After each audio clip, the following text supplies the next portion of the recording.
Welcome back to the channel. Today it's Thursday the 27th of April and I'm just cultivating up this letterbox field, and I was using the GPS, but unfortunately it's had an error today. I kept turning it on and off, but it seems to have turned itself off. So you can't beat the old school ways of obviously steering just with your hands, but modern technology sometimes lets you down. That's the trouble. So you can't beat doing it the old school way until the computer repairs itself. It just says error all the time, but I'll turn it off and turn it on again. I'm sure it will come back to life at some point, but there are, technology is not the most reliable stuff in the world. So that's the bit I did over there this morning, and we're going to do the rest of this bit the other side. I took some cattle out today as well. We've got Hector the bull and some of the cows and calves which I took down to the marshes, so they're all out doing well. I've done the tractor off now to try and get the GPS to work, but it still says error information, collecting error problems or whatever. So I don't know, I just give up. I put the dome on today, the GPS, to try and use it, but yeah, I mean this screen to replace it I think is about 2,000 from the John Deere dealership. That's just for the screen. I think the Starfire's now, they're saying 6,000 for a full new kit, so you're looking at 8,000 pounds for a system, which when it works is brilliant, but obviously when it breaks down, not really much you can do, and it's a lot of money, thousands and thousands of pounds on all this GPS. May as well just do it old school way. It just makes the case for all the old tractors just so much stronger. Get an old John Deere 7530, John Deere 6920, old Case tractors, Case Puma 155, New Holland TM 165, and just do it all by hand, because this modern technology is just, when it works, like I say, it's amazing. I have had the GPS working quite nicely on jobs in the past, but it's only a couple of years old now, and it just, when it breaks, it's just really annoying because it's supposed to work. But there we go. I think Jeremy Clarkson, he said about the GPS domes, they always get stolen, so he said just don't worry about it and just do it by hand, which I got to agree with him. You may as well.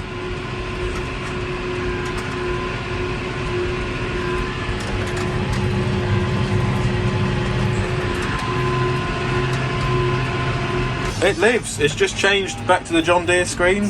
Are we going to get the GPS today? It's a very reliable year with John Deere this year. The gate is going wrong, the GPS is going wrong. What next is going to go wrong? After half an hour it's come back on again. Let's see if it works. So if we go into the computer, I can press GPS on, turn it on. Now when it works it's good.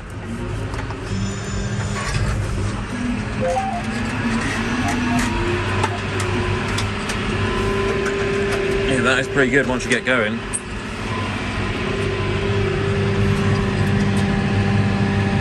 Nice one. It comes into its own, but yeah, it is annoying when it doesn't work, but there we go.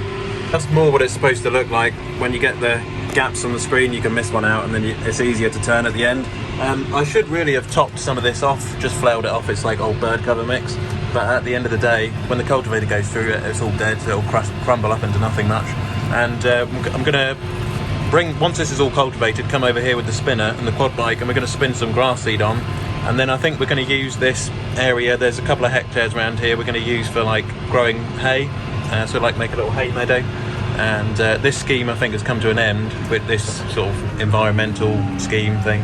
And now we're going to be putting some hay fields in, so that's what we're up to. That's why we're pulling up these old areas of the farm, try and get a bit of extra hay for the horses and for the cows, and it'll be a nice little area to cut and mow by the farm. At the moment I've been cutting cattle, and I don't use that front box to cart cattle with because it can be a bit of a nuisance when you're pulling out of junctions and things like that.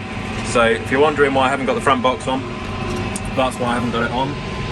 In an ideal world it would be nice to have something you could just lift on and off with a Manitou, maybe like a tombstone weight, because with this linkage you have to fold it and unfold it and pull the arms down with a Manitou, and it's all a bit of a faff. I need to get them unseized somehow, so that's another little project to do this summer, to try and sort the linkage out on this tractor. But yeah, for the most part it still works quite well even without the front weight, and it's still doing quite a good job, which is the main thing. I do need to get some more AdBlue though at some point.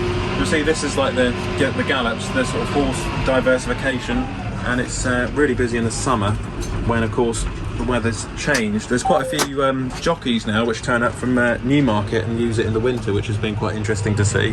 Just quite entertaining really. I don't mind a bit of horse racing now and then.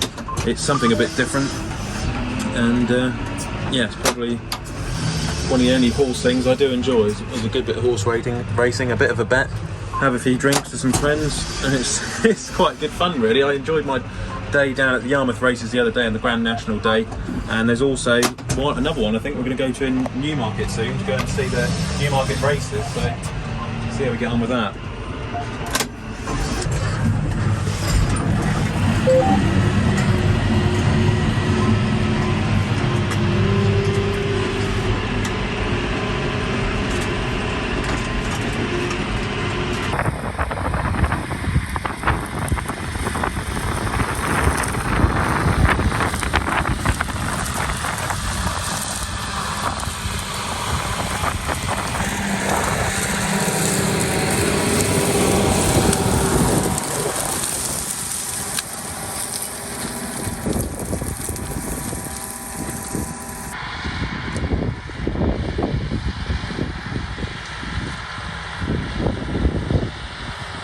It's sort of coming along quite nicely once I've got it set up right on the top link on the pottinger. Like I say, I'll plant some grass in this before long, and then I'll probably harrow it in and roll it just as I did the other day with that bit by the pit, and we'll just see how it comes up. When I was on now, we've moved over to another bit which is going to go into grass as well, and just going to put some more seed on here before long with the quad. So put the little spinner out, just drop this down.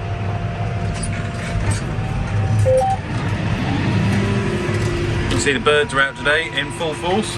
They do say it's a good sign of good soil health if you've got loads of birds. They are eating lots of worms, so we've got plenty of worms in the soil, thankfully. But yeah, I'll come back and finish these blanks off on the way back, and then I'll try and get this planted in the next week or so with some grass. Then maybe we'll be able to cut some for silage next year. Won't be able to. Probably be hay actually. We'll cut it for hay near the farm here if it's dry enough. But yeah, it'll be next year now because it's not going to grow in time for silage time this year. But yeah, sign of good soil health. I'm happy I'm seeing this many seagulls getting worms. Obviously shows the soil biome's in good health.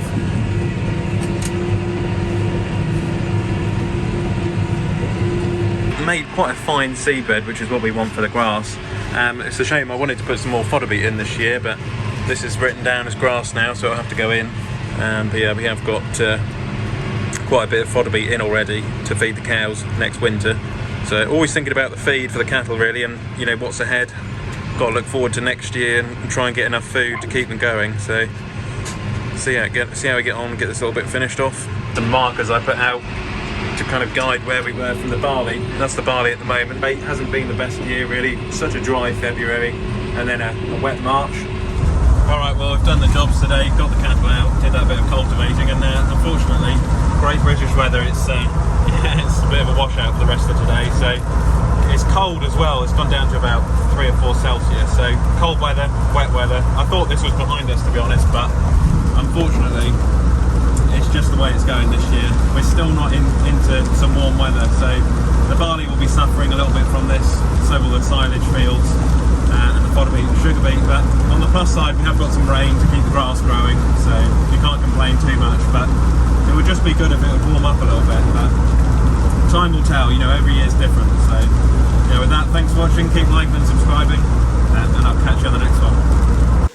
Click here to subscribe to the channel, and click here to watch another Olly's Farm video.